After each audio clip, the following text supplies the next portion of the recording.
What's up, hockey fans? Welcome to another episode of Pod Snipe Celly. My name is Dan Bradley. Alongside me tonight, Joel Fernino. Joel, a little birdie told me that you were past Snap Crackle and you were ready to pop coming into tonight's episode. Do I dare ask how you're doing? All right. Well, Dan, hello. I'm Hi. good. I'm good. I'm doing good. But I got to tell you, Say you're doing good one more time, and I might believe you. I can't give you a third Yep, that's what I thought. I can't. I am frustrated. Go on. I am frustrated. I mean, you'd think I wouldn't be. I got to go see our baby boy live for the first time last night.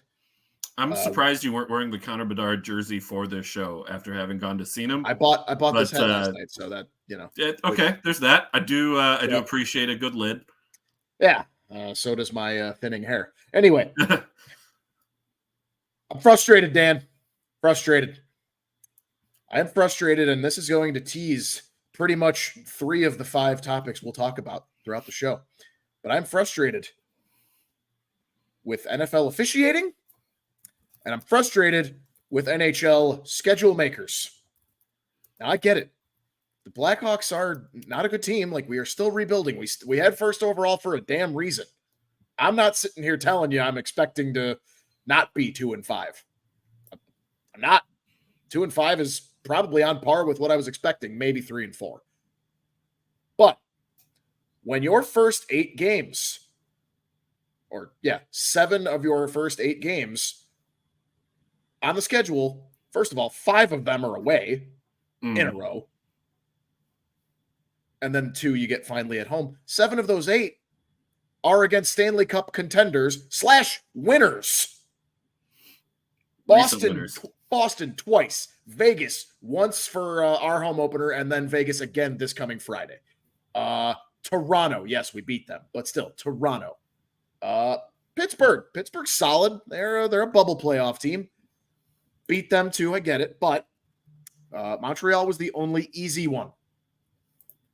That's it. And even though that was the quote-unquote easy one, still wasn't an easy game for Chicago. No, we looked like shit against the team you shouldn't look like shit against. That's okay. We're going to have growing pains. I'm fine with that. Also, Joey chimed in at least through text and said he can't comment for some reason. That's yes. Cannot comment to Facebook tonight. StreamYard has some technical issues there, so we should mention as well. Hop over to YouTube for your comments throughout the show. This is a known issue on Facebook's end, and something that apparently StreamYard has been trying to work with the Facebook team to fix. That's why we put a notice out on the page earlier today as well that we will not be able to go live on Facebook tonight. We are just on YouTube and on Twitter. And really, YouTube is the place to be right now. So hop over to YouTube, and that would be the place to comment during the show. We would very much appreciate that. Now I got another reason to be. There we go. Now we've got Joey. He's back. Appreciate you, Joey. Thanks for tuning in. On the YouTubes. Yeah. Tune in on YouTube, everybody. Tune in on YouTube.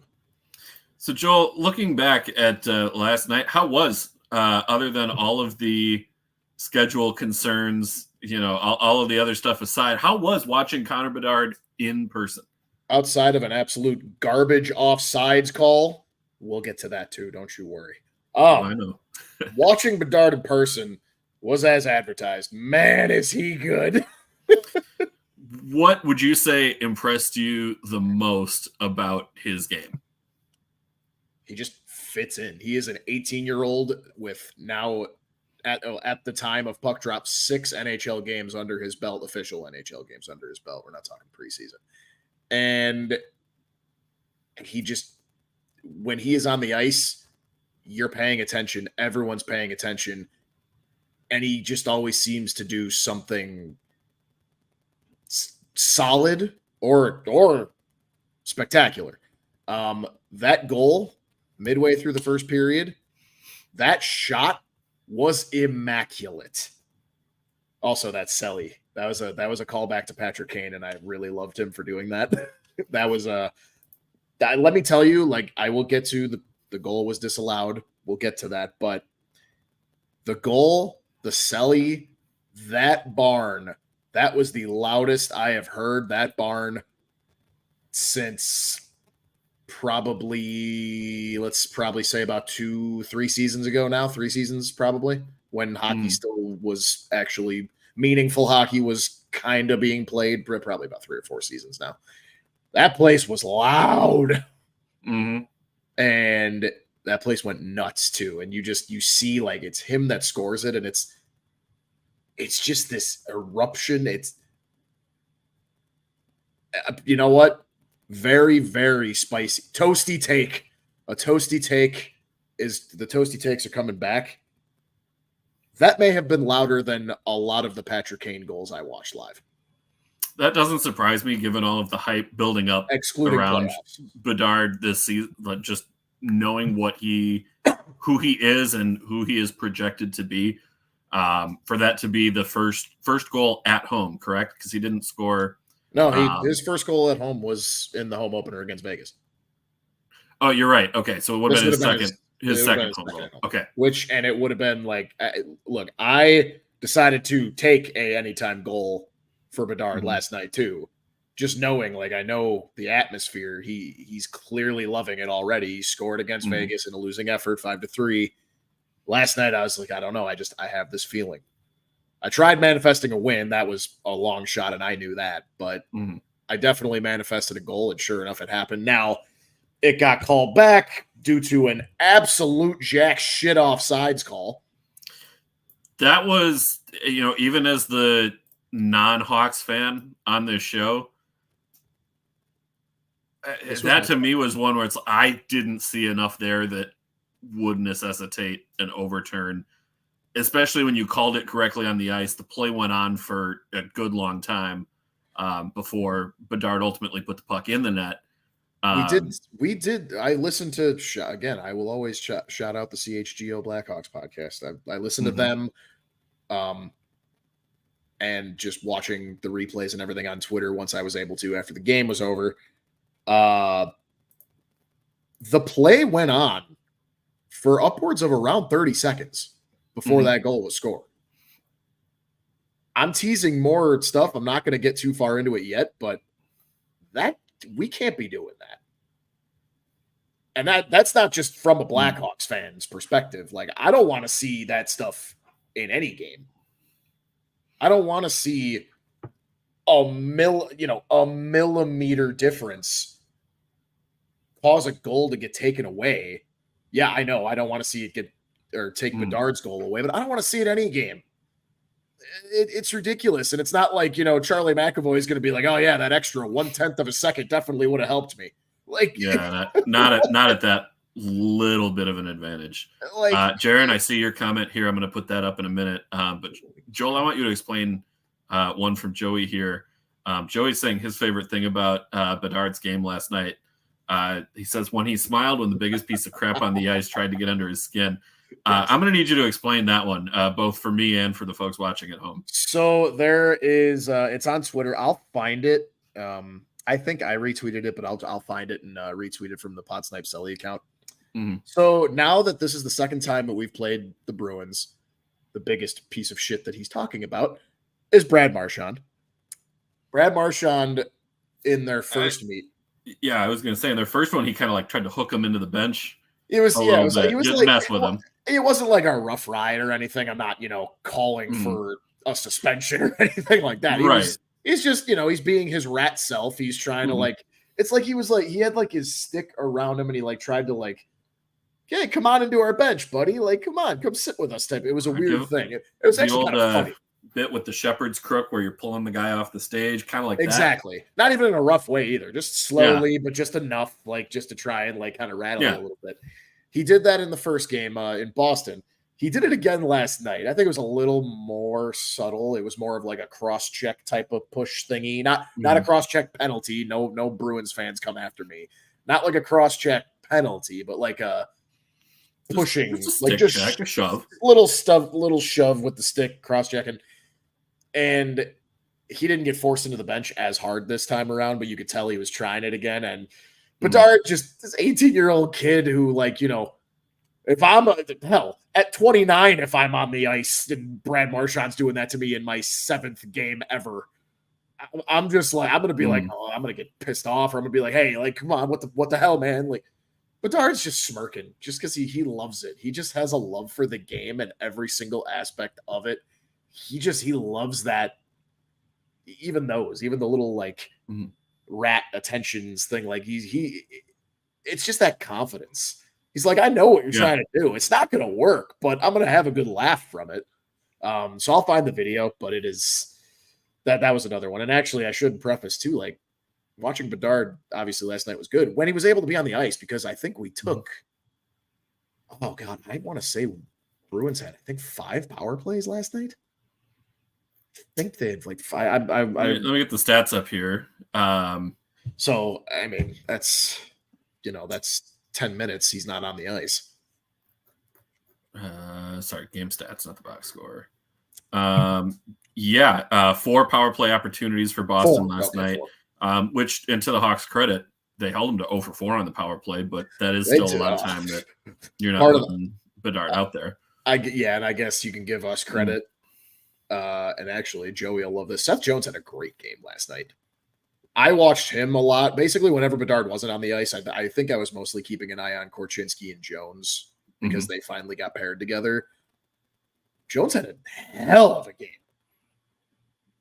But, of course, you got the people who already have their predetermined hatred for him. No, not Joey. We joke around. But, like, people, not hatred, but... and I'm not even saying you. Like, I tease him because of how overpaid he has been relative to the production, but... And I get that. That's not like anything against him as a person or just even as a player. Right. There's the people, though, that are just like, nah, he sucks. He's the worst defenseman in the league. I'm like, just go touch grass. No.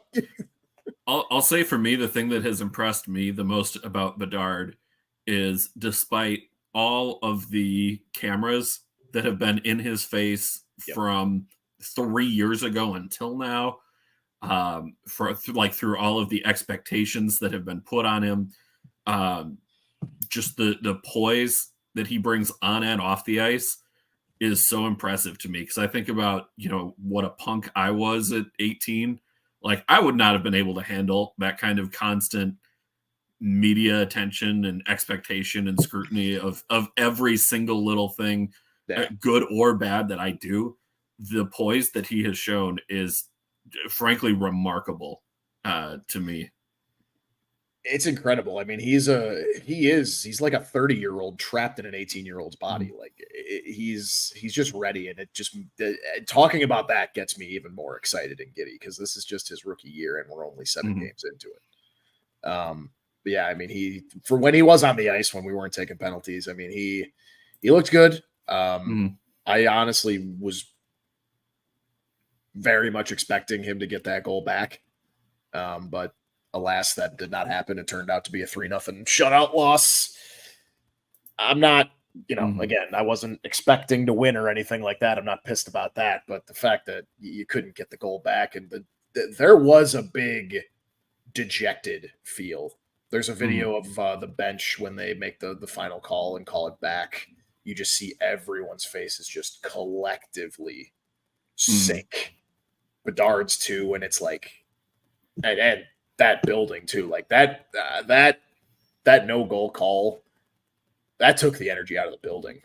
I'm not gonna. That's on us. That's not on the players. That's on us. But I really thought they were gonna. I really thought they were gonna come back. But speaking of that offsides penalty, if that offsides happens against us, Joey, I'm still feeling the same way. Has to be time limit on how far back you can review offsides. Didn't really play into that goal at all. Yep, you're getting right to where we'll be talking about that more later on in the show. But yeah, I agree.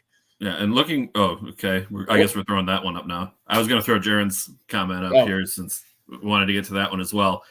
With Boston's 3-0 shutout last night, we're down to 3 undefeated teams. We talked about these guys all last week in a bit more detail, but Colorado, Vegas, and Boston still undefeated as of this week's show.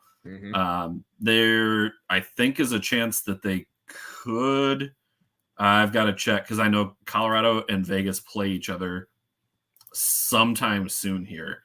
In fact, it's not the next yeah. game, but it might be 2 out. Let me get the schedule here. No, it's a little further. So we could actually potentially have at next week's show. We could still have those undefeated teams, but whose start has been more impressive, Colorado, Vegas, or Boston? Joel, I'll start with you on that one, and I'll give mine. Yeah, see, there it is from Jaron, November 4th. He's got that one circled on his calendar. He knows he's ready. Jaron's an Avs fan, so okay. That's why he's got that one going, and he's hoping for I'm with him. An undefeated matchup. Yeah, that would be incredible. I want to see a Golden Knights Avs undefeated matchup. You know, something's got to give type of matchup, especially if it's November 4th. Is that what day is that? Oh, it's a Saturday. Okay. Saturday. So damn, I will not be able to watch. I was hoping it was a TNT Wednesday game. No, unfortunately not. Jared, I'm sorry, but I think the most impressive of those three right now for me is Vegas. Not the bias that they're my second team, but the fact that what cup hangover?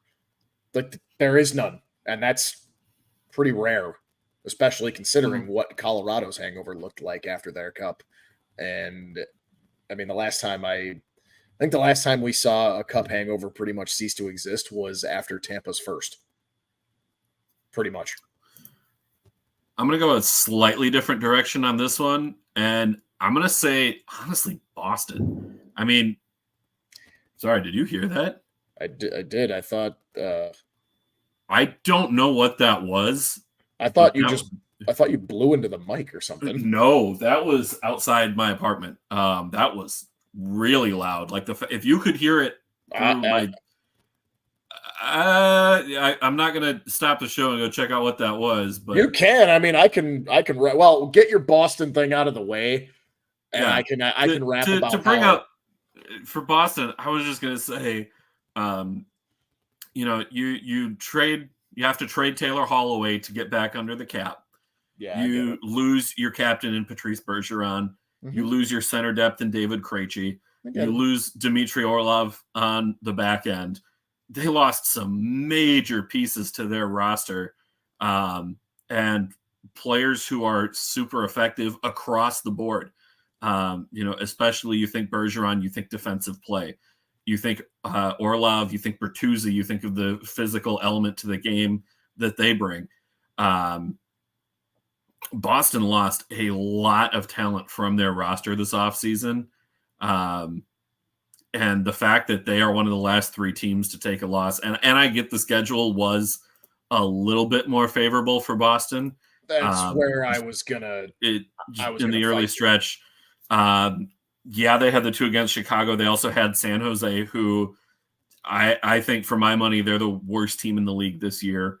They get Nashville. Anaheim, and Anaheim was resting Leo Carlsson in that game. Not that it necessarily would have made a difference. I mean, Boston still won that game 3-1. But again, you're taking a top two player from last year's draft off the ice. And we're going to get into that a little bit more here too. I think for me, just in the magnitude of who all wasn't there, and Jaron as well, he's saying Boston lost the top two centers from last year, thought they'd take a step back. I did too. I had Boston as a team that was going to miss the playoffs this year. And then, this is 2 years in a row now where we've been like, I don't think Boston's going to, bubble playoff team. And then they get off to another stupid hot start. It's incredible what they're doing in light of their offseason. I don't disagree. I just, you alluded to it. That'd be my fight. The Bruins schedule to start off, like those first 6 games are disgustingly easy. You get, like you said, the Hawks twice, the Sharks, the Ducks, 3 of the worst teams last year and 3 of the current worst teams. The Ducks are a little better. I get it. And Leo Carlsson was resting. Fine. The Predators are the definition of mid. Mm-hmm. And so that's not a challenge. It was a close game, but it's not a challenge. And then the Kings are the only kind of formidable opponent they've faced a team in this stretch that should be in the playoffs. The rest of those teams, I don't know how many I can point to and say. I don't think any of them, frankly, I can point to and say that's a playoff team. I will confidently sit here and say, and maybe the Predators are the only ones that can prove me wrong, but I don't see that happening. Yeah. I can confidently say of the 6 games they've played, that's 6-0-0. It's been 5 against bottom feeder teams and 1 against a playoff team. Right. And then their upcoming schedule, too, they host Anaheim tomorrow. Exactly. They host Detroit on Saturday. That's their first hard game. That is their first legitimate hard game since LA. Oh, you know what? I figured out what that sound was because I heard a similar sound again. So we have like a valet trash pickup in our apartment complex. Oh. So that was the bin, something getting chucked in the bin. I was going to say, I was like. But that was loud, right? You got ghosts? Maybe. Be kind of funny. Let's get into the schedule makers. And you kind of already touched on, with Chicago in particular, your frustration there with how tough things were for them to start the year. My big frustration is that we go from 16 games last night, which, by the way, was a blast. Yeah, we'll get to that. Something I hope they do more of on weekends when we can really more thoroughly enjoy and appreciate rather than on a weeknight. But why don't we to go down to just one game tonight? It's currently 3-0 Washington over New Jersey at the end of the first period. What the hell? Yeah, weird things happen, man. What is going on? Yeah. Actually, it's the beginning. Not sure what to make of that one. But it's ridiculous. Like, yes, and we're going to get to that next. The whole Frozen Frenzy thing, like that was a really cool thing for ESPN to come up with. But I guess the thing is you shouldn't have to do that. No. There should not be all 32 teams playing on one night. And then the next night, well, we got to give everybody a day off. So let's just have 2 teams play. That's it. It's like, yeah, we also... Oh, I was going to say, we also only had 1 game on Monday and 2 games on Sunday. Right. So what are we doing here? Right. And that's kind of my thing. Like my gripe isn't only with them making the Blackhawks schedule, which is disgustingly horrible. And I know it's all because they wanted to get Bedard in front of all the good teams' home openers and stuff. And I'm like, this is ridiculous. But yeah, I mean, I feel like we have this conversation every year too. The schedule is all over the place, and I don't get it. The NHL's operations team, it makes 0 sense to me. And obviously, it's because who's running the whole show is a moron. But we'll get more into him later. Yeah, let the record show. Neither one of us has ever been a Gary Bettman guy. Neither one of us will ever be Gary Bettman guy. It's not going to happen. No. He needs to step down because he's a coward, or he needs to be fired and pushed out by all the owners. Yeah. And I don't think the owners are going to get rid of him anytime soon. So it's nature of the beast. Let's get into the Frozen Frenzy because this is going to be your review. Yeah, because I didn't get to watch it. So yeah, well, you were watching Connor Bedard and the Hawks last night. I got to watch the Frozen Frenzy and then into the Minnesota Wild game. It was incredible, and it was a lot better than I thought it was going to be. I will admit that I did not have particularly high expectations just because having been on the technical director side of things before, I used to work in broadcast production for a couple of years and was a tech director. The idea of trying to coordinate 16 games at once, all live, with your on-air talent and having to go to them, having to figure out which games to switch around to. Absolute mad props to everyone involved with that production, whether it was the producers of the show who were keeping eyes on the game, figuring out what games needed to be cut to, whether it was the teleprompter operator and writer who is scrambling to get this information in so that whoever is on screen knows what they're talking about, to the person who was running the on-air talent coffee as they could be going around throughout the show as well. The people managing the social media accounts so that they could have, the Twitter engagement throughout the show as well. That is going to be an award-winning production, and it wasn't perfect. Those types of things. How can you be? There's no such thing as a perfect broadcast for something like that. I think they got about as close as they could get, and when they do their broadcast Emmys, like, that is going to be an award-winning show. I am incredibly. I almost feel proud of the work that the teams did to pull all that off, and it was honestly pretty seamless. Can you believe ESPN put together an award-winning effort for hockey? That's one of the craziest things. Like, and I mentioned this on last week's show. Like, it is such a lazy take to say ESPN doesn't care about hockey, but they have so consistently proven that to be an accurate take. That erased quite a bit of that doubt. And I hope that this is something that not only does the league pursue again, but that it becomes kind of a bit more regular of a thing. Maybe it's a service that they set up where on, given nights where maybe it's not all 16 teams are in action, but maybe you've got 10 games on the night or 12 games on the night rather than a full slate of 16. When you get to that point, you can still make that work as long as you stagger the start times. It's not going to work if you have, 10 games on the night and 7 of them are starting at 7:00 Eastern. Like, that's never going to work. What could be kind of fun to watch there too is, like, obviously you can't have Bucci and Weeksy doing the actual kind of hosting play-by-play every single time they would do that. You could start switching in. You could start switching in other talents. Like, I'd love to see Chelios in there at some point. Like, give me PK Subban in that at some point. I love PK Subban.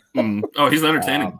Yeah, he's great. Like, you start switching people in and out. Maybe have Bucci go with PK, and then have, like, Weeksy go with who else is on there? Trying to remember the rest of the crew, but you get the point, right? It's kind of fun. I mean, it seemed like it was cool. I saw some highlights from it. All I saw were, just like you said, all I saw while I was at the Hawks game was just praise tweets of just how well done it was. And like you said, the production and everything that goes into that. We have red zone. We live in a world of red zone. The NFL is a game where you can do something like that, and it's not perfect, but it's damn near perfect. And you can the game is slowed down enough to be able to give you the highlights and do it as seamlessly and as near perfect as red zone does that for us. The NHL hockey, there's shit happening every damn 5 seconds. Like, that's incredible. So much quicker. And I don't think from a broadcast side that people really appreciate the difference in speed of those games. I mean, you get a football play, a play takes, 5-6 seconds, and then you've got about 35 seconds of downtime while they get the next play in, get set, all that. So you're able to fill, we'll call it 30 seconds of dead air per se, and 10 seconds of action, and you're alternating that. Hockey, the way the game just flows, there's not those natural breaks and progressions to the game. And what was really impressive was at one point ESPN had a stretch where it was, okay, we're going to take you out to this game. And about 10 seconds after they took you out to that game, there was a goal. You see the celebration. You see the local broadcast breaking down the goal, what happened, why it went in. Then, okay, Chicago's on the power play. Here's the Bedard goal and then the overturn.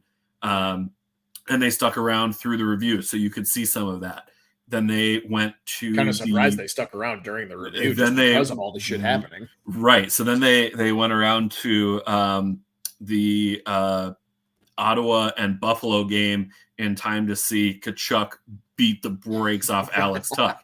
And then they're out to another game and there was a goal. And then they immediately cut to Minnesota Edmonton, and there was Edmonton scored in the first minute of that game. Right. And they just bounced around. And there was a stretch where from like between the commercial breaks, they probably which I heard there wasn't many of those. There weren't very many, which was another thing I really appreciated. Was they balanced it well to where, yes, you're still getting your commercials and you're paid.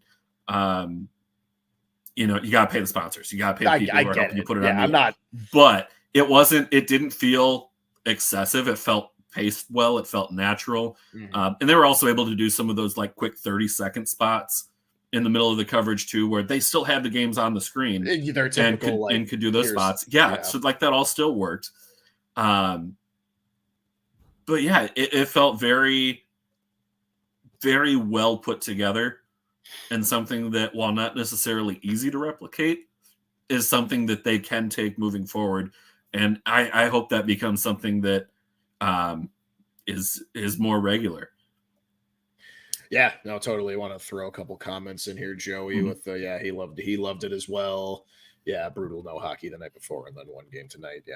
Yeah, agree. And then he mentioned this. This is kind of cool. So what if they do the frenzy again, but do half the league one night and half the league another? So 16 teams, 8 games each night. It's not as big, but it does the same. I agree. I mean, that's an easier way to do it. And then you switch in the talents and such. Bucci needs to have his chicken parms. I love his little reviews on Twitter of those. He finds some pretty disgusting looking ones too. I think doing that, especially if you're able to do it on, say, a Friday night or on a Sunday after football season has ended. Oh yeah, you can absolutely capitalize on that, and it's something that they really, really need to look into. Because I would absolutely sit and watch a full 16 slate of games around the horn like that.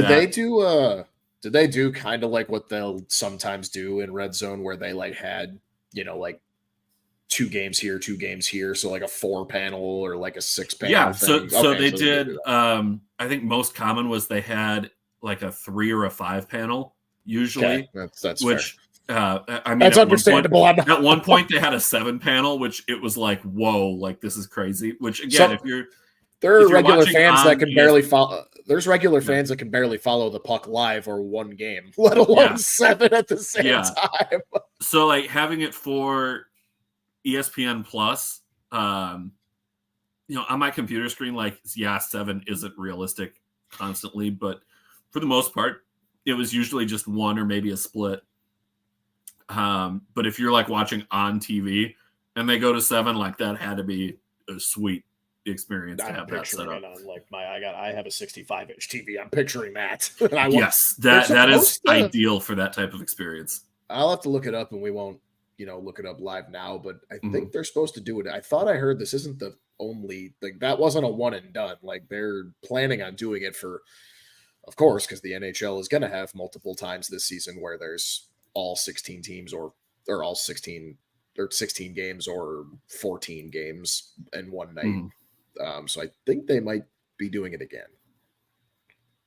But now it sounds like even if they weren't doing it again, they almost are going to have to because of just how well received it was. Yeah, so that's awesome. Yeah, next time I hope to. I hope they do it again so I can watch it and see, because it'll be kind of just the idea of just an NHL Red Zone. I would honestly, like, if they put the whole broadcast and then they like cut out the commercials, if they did that and just uploaded that to YouTube, like I would go back and watch it again today, honestly, just to, especially with only one game on the schedule tonight. Like, you gotta give me something to watch here. It's ridiculous. One thing that I think did get a lot of attention last night because of how many games we're playing was, unfortunately, the officiating. And you mentioned earlier in the show the Bedard goal overturned. The one that really jumped out to me was in Seattle and Detroit, where this is much worse than the offsides call. This is so much worse than that. Threw the stick to dive into a passing lane, got his stick on the puck, which that's supposed to be, the referees let it play out, but then as soon as the offending team touches the puck, that's a penalty shot. The referee was looking right at it, and I was able to get a screen grab of it,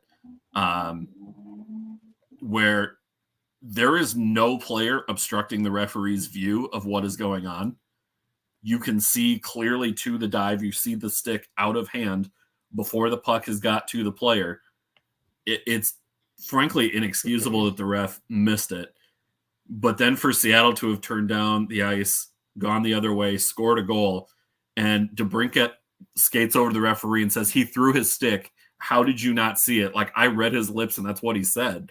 Well, then and the referee says, like, no, it didn't happen. But every single replay, like, let me back up for 2 seconds here too. Yes, the missed call was a big problem.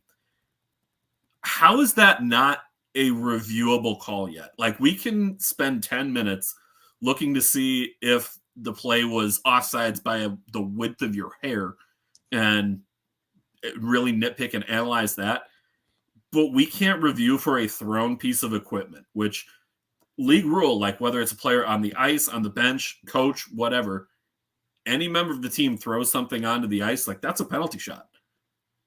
That's the rule. That's what it's supposed to be. You're responsible for your own stick.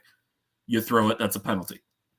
Yeah. And it's a penalty shot in that situation. Like, how that particular play isn't reviewable, and I get it. It's not something that's going to happen super often. But for a league that is so reactive to these types of things instead of proactive, when expanding video replay, that seems like one of the easiest things to do. It's like you put it in there just as a precaution and say, yeah, you can review this situation if it comes up.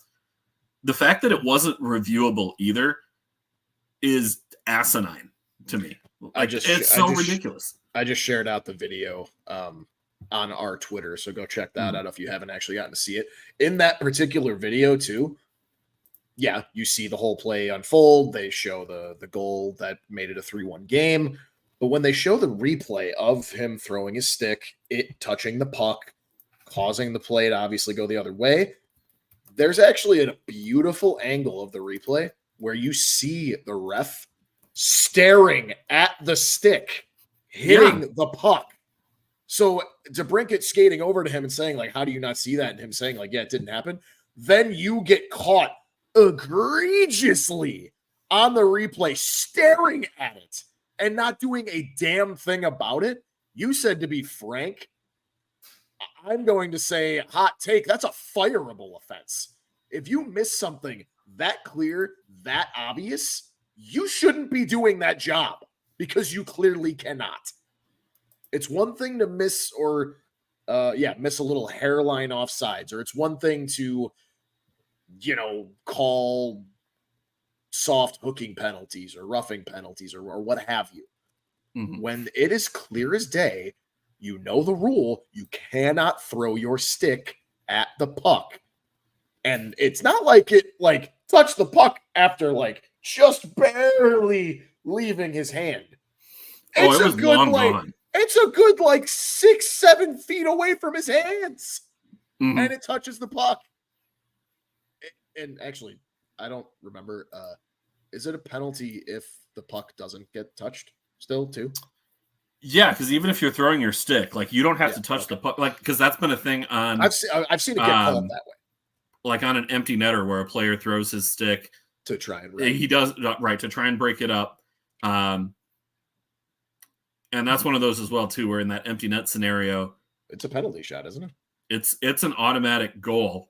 That's right. If the stick touches the puck on that thrown, it's the automatic goal. If the player scores anyway because they whiffed on the throw, there's a 2-minute penalty served as soon as the offending team touches the puck, which more often than not, that's negated because of the goal. But it just, that play, we can sit here and be mad about the offsides call till all of us here are blue in the face. That call, or no call rather, I don't think I've ever seen a more just egregious no call in my decade plus of watching hockey. That was because, again, like I said, in that replay, you see him just dead staring at the stick. It's just like, what the hell are you doing? Did you take a you take an edible before the game, my Mhm. guy? Are you just spacing straight at, you're staring at somebody in the front row? Like, what's going on? Mhm. Yeah, and I mean, I don't want to turn this into like dump on the refs hour because like I do.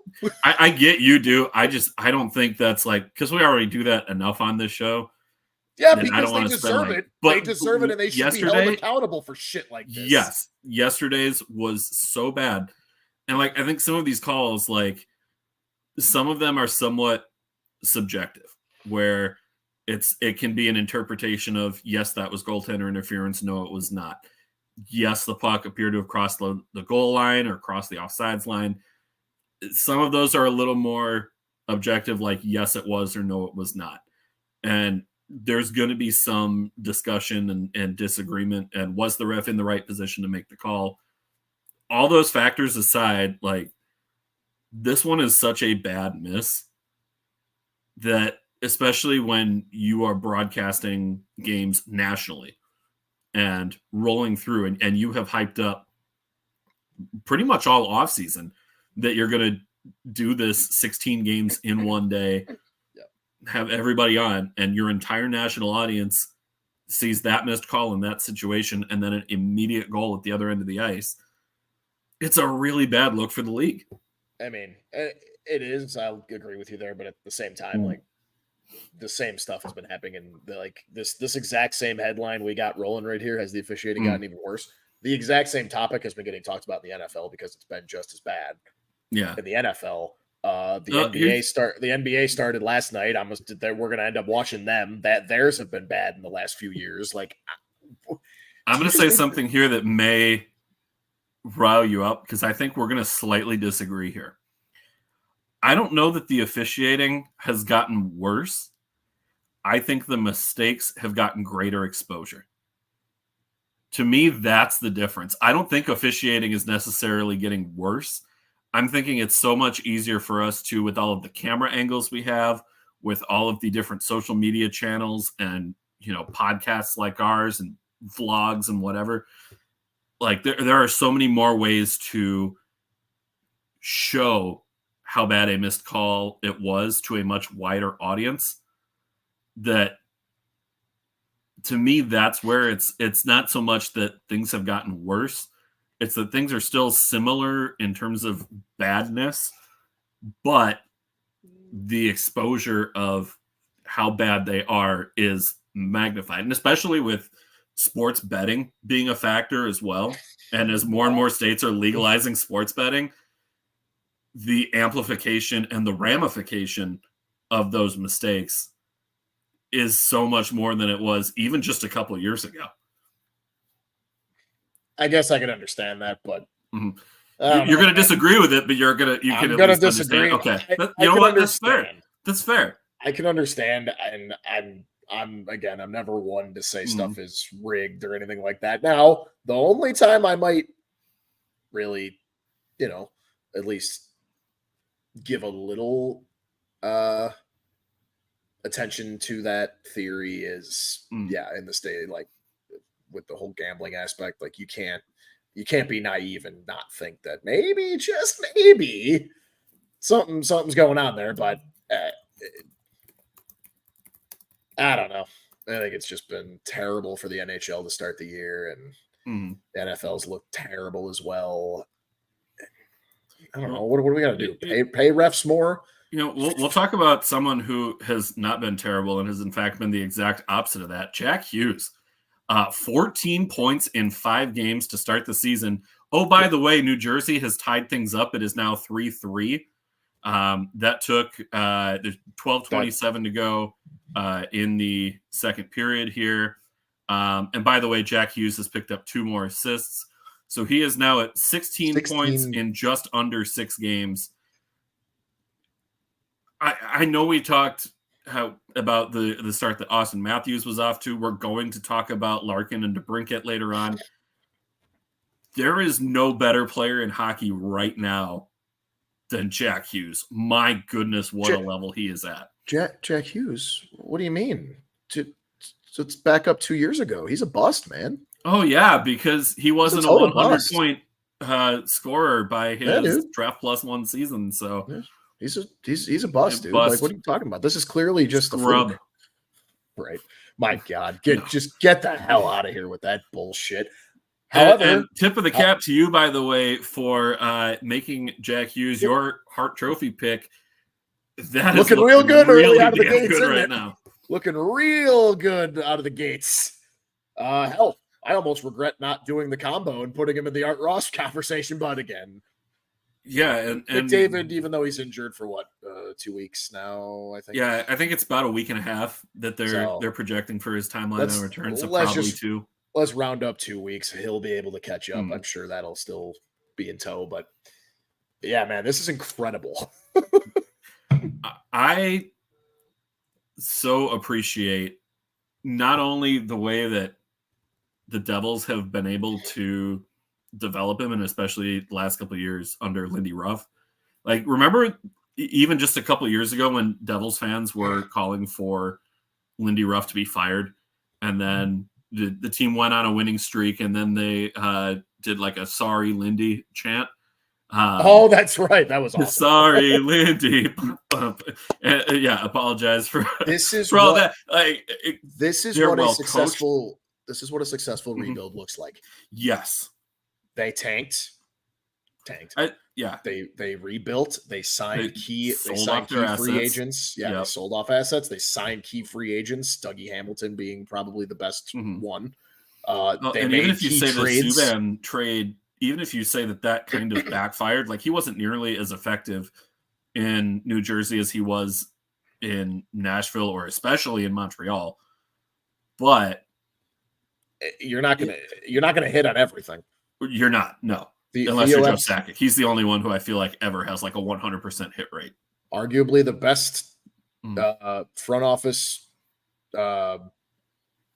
general manager ever in Theo Epstein said, if you're doing damn good if you hit on, I believe it's 59.5% of your GM duties, your trades, or your drafts or whatever.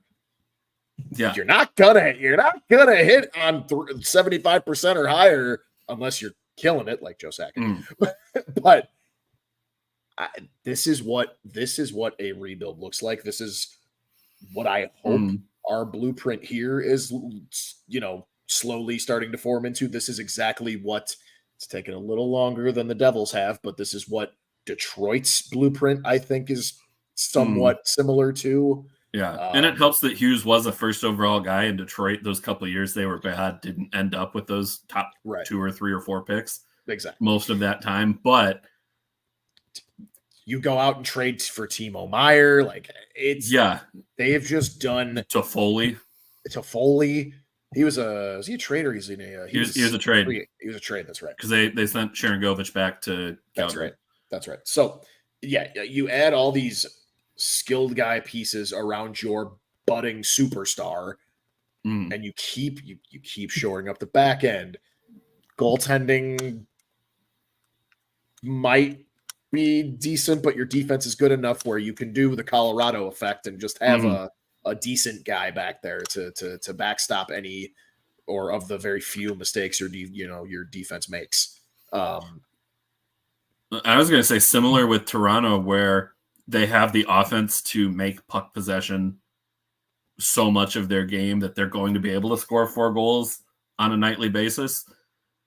But I think their defense group is better than Toronto's. I don't think that's too much of a stretch to say. Who New Jersey? Yeah, it's considerably. Of course it is. Considerably better. Both among their defensemen, yes, as a team, close, comparable, but especially on the back end, better.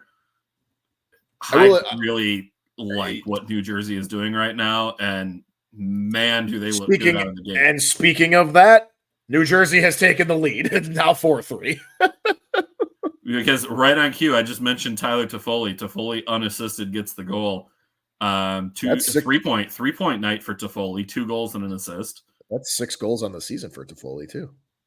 Yeah, he's off to a super hot start, and exactly like we thought. I mean, you bring in Timo Meier and he thrives. You bring in Toffoli and he's off to a roaring start. Like New Jersey, they're going to do some damage in the Eastern Conference over the rest of the season. Let's move things out west for a minute. This will be our last talker before the pick segment. Leo Carlsson, the second overall pick from last year's draft. We've seen some what we're going to call load management out of the gates for Leo Carlsson. And when you see Connor Bedard playing on a nightly basis and you see Adam Fantilli kind of going back and forth between center and wing in Columbus because they tried to experiment with putting Patrick Laine as a center, which that's a whole other aside. I vehemently disagree with that decision, but okay, you do you. Like you have an NHL job and I don't. It's a little bit weird, and I've seen some takes all over on that one. My dad checking in, by the way. Hunter Shepard, former UMD goaltender, is in net for the Caps tonight. Tough period for him. Capitals aren't very good, and it's a bummer that for Shepard to kind of get thrown to the Wolves against a team like New Jersey in his debut. That's rough, but Shepard's a really, really good goaltender, and I hope that despite the start he's had for the Caps, I mean, he won a Calder Cup with AHL Hershey last year and was pretty much their best player the whole run. I'm hopeful for good things from Shepard the rest of the way. With Carlsson, the load management, Joel, I want to get your thoughts on it, and then I want to throw some numbers at you. So let me start by asking, what do you make of this? Is this something where it's kind of a one-off, or is this something you think is going to start being a trend with kind of easing younger players into the NHL, especially with some of your top draft picks? I hope it doesn't become a trend. Like, you can do that by limiting their minutes. But what's going to get these rookies their experience? Playing. Yeah. They don't necessarily have to be meaningful minutes. You don't have to put them out there for 25 minutes a game. Hell, I mean, Luke Richardson kind of did that with Connor Bedard his first couple games. He was averaging over 20 minutes a game. Yeah, it's putting him in the right situations, really. Exactly. Now, granted, Bedard's already pretty much the best player on his team. Leo Carlsson is not. But Bedard has exactly 20 minutes time on ice per game this season. Exactly. That leads all Blackhawks forwards and is second among Hawks skaters. Yeah. Now, to be fair, I think if Taylor Hall were healthy, he might be rivaling that too as a forward. Yeah, probably. But he hasn't been healthy. So, no, I hope it doesn't become a trend because you need to get them out there and you need to get them reps. I hate load management. Yeah, I know. I never have any meat-headed takes, but load management is pretty stupid to me. Like, yes, you in hockey you can load manage with minutes, not literally sitting out a game unless you're playing like shit. Yeah, then you're gonna be sitting in the press box. You'll get some healthy scratches from time to time. Fine. And there are players who probably should get healthy scratched who don't after poor performances. Lucas Reichel. John Merrill. Yeah, but again, like, I don't think this should be a trend. But what I will say is, clearly what I'm seeing is I don't know what Anaheim is doing. And like we saw Seattle do it with Shane Wright. That was a little different because Shane Wright just wasn't playing very well. So again, that's okay. Right. But, and Carlsson we saw score in his first game too. Exactly. So like fans are wanting that. Yeah. And I mean, the whole thing was like, is he hurt? No. Well, and he was hurt to start the year. He did sit out the first 3 games due to an injury. He wasn't injured by that first game that he played, and it showed. Like he looked capable at the NHL level. I want to thank our resident Ducks fan Tim Van Straten for sending me this in regards to Carlsson's load management. That something that people are forgetting is that Carlsson played a lot more hockey last year than most of the other prospects, and also played against better competition in quite a few cases than those other prospects by playing in the SHL, playing against professionals, whereas, you have Adam Fantilli playing against college opponents, NCAA. You have Bedard playing at juniors. These are just the regular season numbers. Bedard had 64 games last season across the WHL and across international juniors. Fantilli, 53 games. Leo Carlsson, 87. That's a pretty considerable jump in time, and especially against some of that better competition. Did 63 include playoffs in the WHL? No, that didn't include playoffs. That was just regular season totals and international competitions. Either way. Because also on Fantilli's number, it didn't show his. Yeah, it didn't show his playoff games in that total. That's just regular season. Either way, both him and Bedard weren't going to touch 87 games. Right. Yeah. Even when you add in those playoffs, Bedard is still short of that 87 mark. That is something to consider. And it's not something that's totally unprecedented, but as you touched on, it's the minutes thing. And Elliot Friedman as well, mentioning that, like with Steven Stamkos in his rookie season, he played fewer than 10 minutes in 3 of his first 4 games and in 7 of the first 40. He also got 3 games as a scratch, both to teach and to kind of keep his fitness level up. And which again, thing is fine. I have no problem with a healthy scratch when it's deserved. I have no problem with nothing wrong with managing the minutes and maybe only giving 10 minutes a night instead of 12, 15. Bedard at 20 is honestly crazy to me. Like, I get why, given where the Hawks are at. And plus his play, he's earned it. Oh, he absolutely has. And he is a very rare exception. There are so few rookies, even defensively, who come into the league and get 20 minutes a night. What is Fantilli averaging in Columbus? Fantilli is averaging... I think I got it. It is 16 minutes. 12. Yeah, 16-12. So 4 minutes fewer per game, which, again, rookies coming in and getting 15, 16 minutes a night, that's still really impressive and hard to do, especially 18, 19 years old. Logan Cooley's just over 17 and a half minutes. Yep. Per so night. Again, these are your top 3 picks. Most of your guys, aren't coming into the NHL at 18, maybe 19. Very few of them are getting 20 minutes a night, especially forwards. Yeah, I was about to say this is a forward versus defenseman thing, but your boy Brock Faber averaging almost 23 and a half minutes. Faber has unironically been the Wild's best defenseman to start the season. That's like, you would think it would be Jonas Brodin, just on principle, because, like, especially in his own end, Brodin is a rock. Brock Faber, and I like that Russo floated this one out there. When Jared Spurgeon ultimately leaves the Wild, he thinks there's a very good chance Brock Faber will be the next captain of this team. I would be so in on that.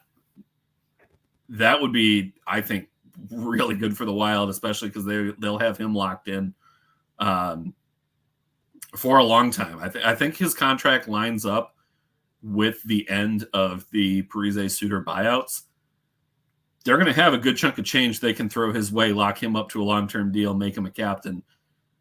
I love what Faber's brought to the team so far. But to kind of put a bow on things with Carlsson here, the biggest thing for me, too, is that this is something that both the organization and the player have agreed to.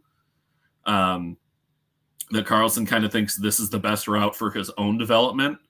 I think a lot of the time with rookies, it's not necessarily easy per se, but it's not as important for the coach to think, how am I going to create a plan to develop this player?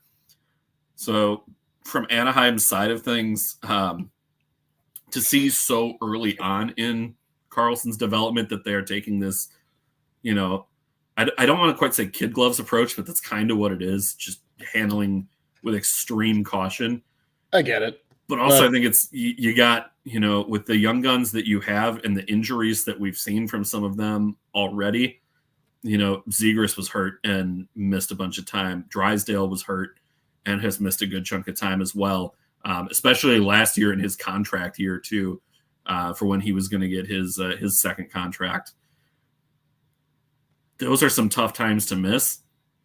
So I can understand the new regime being careful there. We'll see. I don't know. I don't agree with it, but all right, Dan, it's time to make some picks here. Yeah, we're going to try and keep the show to about an hour tonight. We're going to be close. But we're going over for sure. Yeah, I'll intro it. I had a really rough start to the season, going 0-4. Look, sue me for thinking the Hawks were going to cover. All right, I don't know. Well, I will give you, in your defense, we said hammer the over in Carolina, Seattle. Line was at 6.5, and Seattle had 7 on their own. Yep. So that one isn't going to count for our picks scoreboard, but it counts in here. Yep. And I think that's what counts. So, Dan, you and I off to a real crap start to the season. But you know what? That's hockey. What did we say? The whole theme. Hockey's dumb, especially at the beginning of the season. Look at tonight. The Caps having a 3-0 lead on the Devils at the end of the first. Like that's, and then the Devils and then the Devils have already in a minute 50. It's now 4-3 Devils. It's still 4-3. We mentioned Toffoli's second goal of the night made it 4. But I'm on the board. I got my one. So Joel, that was also, by the way, that was your 80th victory overall. That's true. So finally got the 8 in front of that number. I'm trying to get back to 500. I'm not quite going to get there this week. We've only got 3 games that we're putting on there. But Joel, let's try and get you back into the win column this week. Let's start with Winnipeg, Detroit. Those odds pretty darn close to even money. And this is about where it's at, regardless of what book you're playing on. They're all pretty close to this, minus 118 for the for the Jets. Excuse me. These odds are all FanDuel. All FanDuel, okay. And then minus 102 for Detroit at home. Joel, I like Detroit in this one with the start that they're off to. I can't believe I'm going to say these exact words in a sentence while wearing my Blackhawks hat, but I love Detroit. They are a fun team this year. They're doing what we've been saying they need to do, and they are off to that kind of start. We talked about Jack Hughes' hot start. Dylan Larkin's doing the exact same thing. 14 points in 7 games. Similar shit. Jack Hughes. Alex DeBrincat, 9 goals in 7 games. My boy DeBrincat. I knew he was going to go nuts. He did the thing that normally never actually happens, even though every fan and their mom and dad want to say that, oh yeah, the hometown kid's going to go home. It never happens. But when it does, it's special.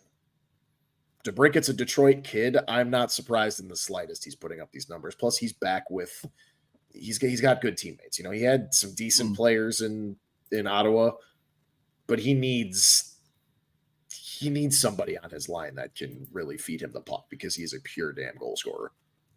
I like that Shane Gostisbehere as well has been resurgent, seemingly a natural fit on the Red Wings back end. That one kind of raised some eyebrows this offseason when they're like, we're bringing in Gostisbehere, and we're going to play him a lot of the time with Moritz Seider.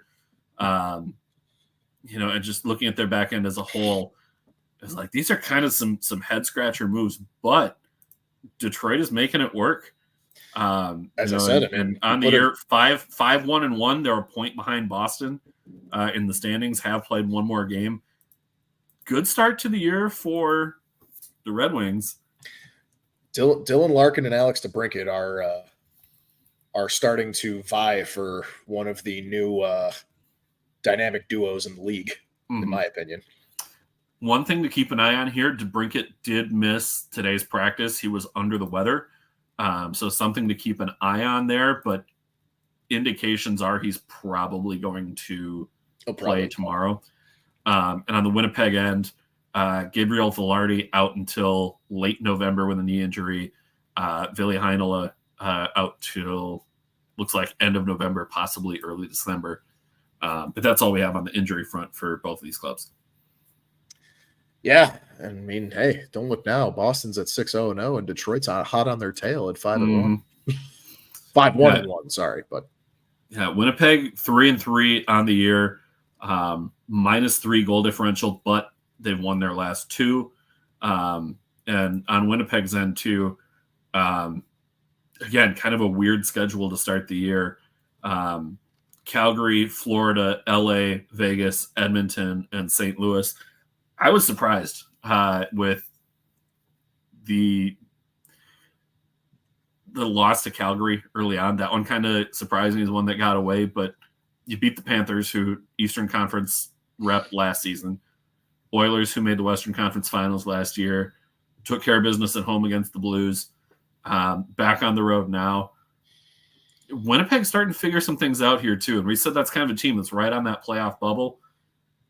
I have a hard time picking against Detroit, especially at home, but I think I'm going to do it. I think I'm going to take Winnipeg in this one. Wow. Well, we're going to start off deferring because I'm riding the hot Detroit Red Wings on this. Cool. One. We're guaranteed at least one win for next week between the two of us. Yep. Let's see how we do on the rest of these. Columbus Blue Jackets -102 at Montreal -118. What a riveting game to watch. It's not great, but as far as how even those two teams are to start the year, Montreal 3-2-1, 18 goals, -3 goal differential. Columbus 3-2-1, 7 goals, -2 goal differential. It's surprisingly even, and hey, Columbus hold on, is in though. just a funk right now. Columbus is undefeated on the road at 1-0. At 1-0. Yeah, I guess there's now. No Patrick Laine in the lineup for Columbus. He was put on injured reserve out until at least Saturday. And then for Montreal, Savard with a broken left hand out until December 7th. That one's a big one. We already talked about Kirby Dach's injury and him being done for the year. That sucks so much. I feel so bad for that kid. Blue Jackets at -102. Like, to me, that line doesn't seem quite right. And I almost wonder if these are flipped and it's supposed to be, not that I doubt you, but like conventional wisdom to me says Montreal should be the underdog here. But yeah, they're the favorite, -118, Columbus -102. Neither of those teams in action tonight. I like the semi-favorable odds here on Columbus. I'm right there with you. And no, it is in fact. I can show it. Yeah, it is in fact -102. Yeah, it's still -102. I gotta say, I kind of like those odds for Columbus. I do too, and that's why I'm going with Columbus. Fantilli just got his second goal of the season of his young career. Mm-hmm. Despite not having. Oh, but by the way, we got robbed of Carlsson versus Fantilli. Earlier this week as well. Going back to Carlsson for a minute here, because if Carlsson was in the lineup on Tuesday, you just reminded me because Fantilli scored in that game. We kind of got robbed on seeing that, and you could tell Fantilli had some, screw you for passing on me with that goal celebration. He had to feel so good getting that one out of the way.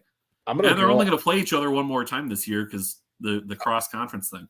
I'm gonna go out on a limb, even though I don't think it's going to be to this extent where it's missing on probably one of the best players to ever play the game, but I think 5 years down the road, we're going to look at the Anaheim Columbus, like those games on the schedule. We're going to look at those similar to how, it's kind of old now and it's kind of dead for us now, but it's similar to like the Bears passing on Patrick Mahomes. And I think that's good. I'm not saying Leo Carlsson's not going to become a big superstar. But that's going to be to me, there's a small equivalent there. I think 5 years down the road, we're going to see like Fantilli's going to play them. And every single time the narrative is going to be, you passed on him. Let me throw this one at you and see what you think on this one. Fantilli is not going to be the player that they regret passing on, but Matvei Michkov, who went 7th, where you have a little bit more separation. You knew the talent was there, but with Michkov's 3-year contract in Russia. I get it. That's exactly why I don't think it'll be the same, because there were other factors at play there. There were other kind of entities kind of coming into play and here and there, whereas this is literally just there is no outside interference here. You picked him over him. Type of thing. Yeah. Montreal. By the way, I'm picking the Blue Jackets as well. We were talking about where Detroit is at in their rebuild. Detroit is currently at where Montreal, it feels like, should be with how they've kind of had to retool things here. They're like a little, or maybe Chicago is even a better example of Chicago is where Montreal should be in the rebuild process. We knew with Carey Price, they had no plan to have a long-term answer in the system to replace Carey Price. I would disagree. But how everything else has collapsed around that, like Montreal was looking at a top 5 pick again this year. Like it wouldn't surprise me. They won the lottery 2 years ago with Slavkovsky. They picked 5th overall this year and took Reinbacher. Like they are slowly starting to get some draft talent back in the pipeline, but I mean, beyond your Suzuki, beyond Cole Caulfield, there's not a ton to write home about with this team. Yeah, I don't know. It's confusing. I think I'd probably put them more on the they started their rebuild roughly around the same time as Detroit, so I kind of agree with you there. The comparison with us, like we're just getting started with the rebuild. Like we're looking at it. Like there's nothing worse, I think, honestly, that could have happened for that franchise than their run to the cup in the bubble. Right.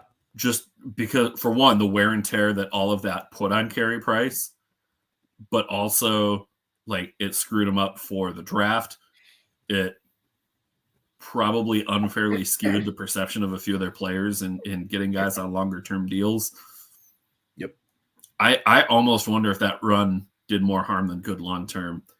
But to get back to this pick, I'm rolling with Columbus tomorrow night. As am I. So okay. We're same. We're same on that one. Yep. And then final one for our pick segment. We got to bring back the Leafs for the pick segment. They've given us so many fits in trying to decide over the years. Leafs are plus money on the money line tomorrow night, plus 102 at the Dallas Stars, minus 122. Toronto 4-2-0, plus 3 goal differential to start the year. Dallas 4-0-1, plus 5 goal differential. Only 11 goals allowed. And I get it's the 5 games, but that's where they're at. Maple Leafs with 20 goals against to start the year, which about what we expected knowing the way those rosters are made up. Joel, where are you going on this one? It's tough, and I wanted to try and look this up about Toronto's record when they are plus money, because that doesn't happen often. Yeah. And something tells me, and I really wish I had the hard record right now, and I don't. Oh, let me see if I have one resource that might be able to get us there. Let me know, because I feel like in my mind, I'm sitting here going, every time Toronto is plus money, more often than not, they hit. Even in a game like this, where you realistically would go with one of the Stanley Cup favorite teams in the Dallas Stars. And I mean, we'd be talking about Dallas being another undefeated team, if not for the one loss in overtime. This one's tough, man. I'm curious. I'm trying to stall while you type, because I'm curious what you find. I have a site that I used to use for when I was doing all sorts of betting, writing, and game previews. And it looks like it's just bugging. So don't worry about it. I'll look on that one. But it's more of just a feeling. Mm-hmm. And I still think, despite that feeling, maybe if you were gonna tell me that it was Toronto at plus money against, I don't know, Tampa or maybe like a Boston or New York, maybe like the Rangers or something. Just to name a few there, I would actually be enticed to take them. Mm-hmm. But against Dallas, who, they're playing fewer games right now, but still technically undefeated. In regulation. They do have the one overtime loss. That's what I'm saying. Yeah. I can't pick against Dallas. Dallas is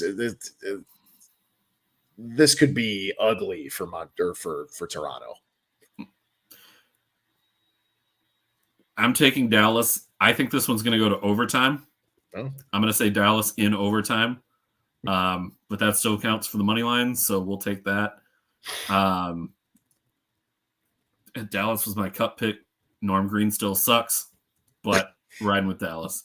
So recapping here, we both are taking Dallas. We're both taking Columbus. Joel is taking the Detroit Red Wings. I am taking the Winnipeg Jets. Joel, do we want to do 2 minutes for roughing, or are we gone on long enough for tonight? I don't know if you have anything. I mean, it was just going to be similar. You know what? I got one. Okay. Stand by. I will put 2 minutes on the clock, and we will go ahead here in 3, 2, 1, go. I'm going to beat a dead horse.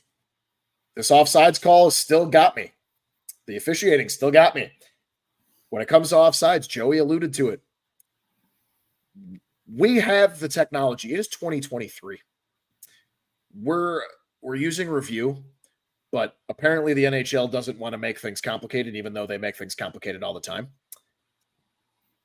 They threw in this whole review offsides thing almost as like an appeasement to the teams. Like, all right, we're going to throw this rule in here. You can review offsides calls now. We just saw it last night. The play went on for 30 seconds, and it was literally a hair, and there wasn't enough to review it either. I get it. Toronto has other camera angles that we might not. But I do know that there is no camera on the boards, or at least like in the boards on the line where you could really get a definitive thing. Why not? NHL? Why not? If the NFL could put a goddamn camera in a pylon, why can't you put cameras in every board at every NHL stadium? Right on the line.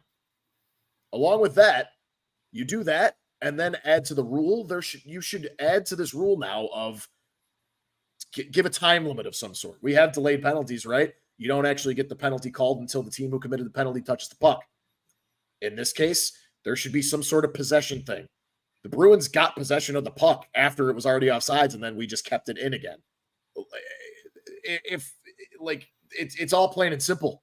You can add all these nuances in, but God forbid you do something that's actually smart in the league. No, let's just throw things and, put round pegs into square holes and use our fingers to plug up all the holes in the wall to, catch the water just to appease everything and not actually think about perfecting a rule.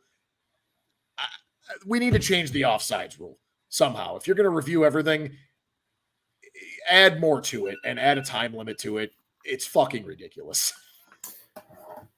The intent of the offsides challenge wasn't to call somebody out for having less than the width of a skate blade offsides. The intent was for when Matt Duchene was 3 feet offsides, everybody in the building saw it except the linesman. And Duchene walks in and scores because everybody on the other team literally stopped because everybody expected the offsides whistle that never came. That's what the intent of that rule was for. Like, the letter of the law versus the spirit of the law.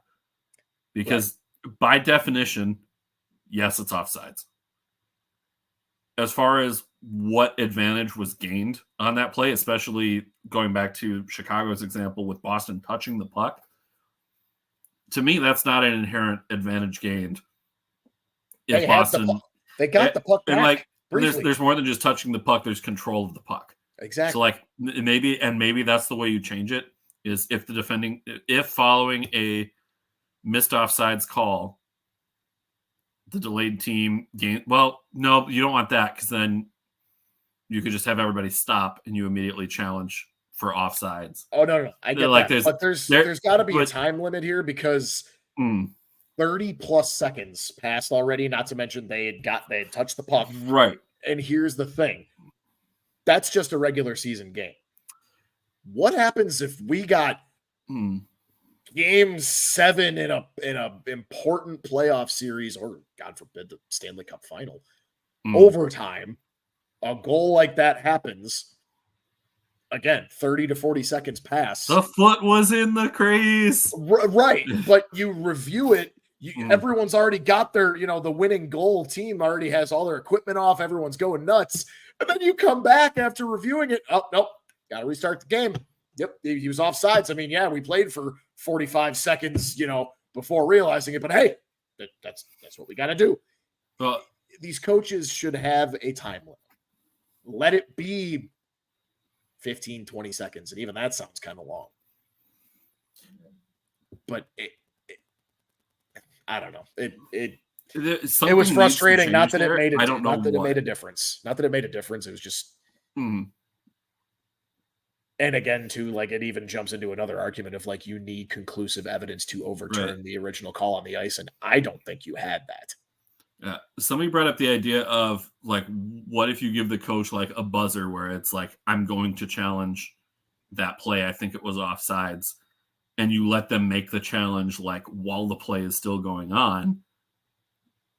And then they can review it after the stoppage. But kind of like how the NFL, you have like until the next play starts. Maybe you have like a 40-second clock or a 20-second clock or whatever, where you have to challenge it within that window. It is before you get a replay look. Like it just has to be like real time. And you get, say, 2 or 3 of those per game. You lose them, That's the thing. There's something there. I don't know what it is. I don't have a great answer for it myself, but not to mention something needs to change with that rule. Not to mention the whole. Or better yet, and I would be very curious to see what this would look like. Abolish offsides. What if you got rid of the blue line altogether? I mean, that we could go meat-headed all day long on that. Just offsides, it's not a thing anymore. Which again, I get you don't want to have guys like cherry picking or whatever, but that's kind of you're also sacrificing someone in the defensive zone if you've got somebody just sitting there waiting for that breakout at the other end. It changes. Like I would love to see it just even as a test. Like maybe you get like the ECHL or the SPHL to like try it out for like a few games, an exhibition game, so that they don't, count. But something to consider. Joel hates offsides and refs. I hate Norm Green. We love you. Thank you, everybody who tuned in and watched during the show tonight. Our next show is going to be next Wednesday. We're going to stick to Wednesday because of Halloween. So next week we will be Wednesday, November 1st. Joel, how are we already to November? Dude, I don't know. Like, that's wild to me. This year has been a blur, and October in particular, it's like wow. Yeah. Hey, time flies when you're having fun. It does. Be sure to like, subscribe, and follow at Snipe Celly on Twitter, YouTube, and Facebook. Whenever Facebook gets back to working again, our page still works. We just can't stream video to it right now for some dumb StreamYard reason. But YouTube, that's where we're at. Anyway. So it is. It's the best way for us to watch. It's the best way for the comments. Helps us out. So, yeah, keep watching on YouTube. He's Joel. I'm Dan. We'll see you next week, everybody. Bye.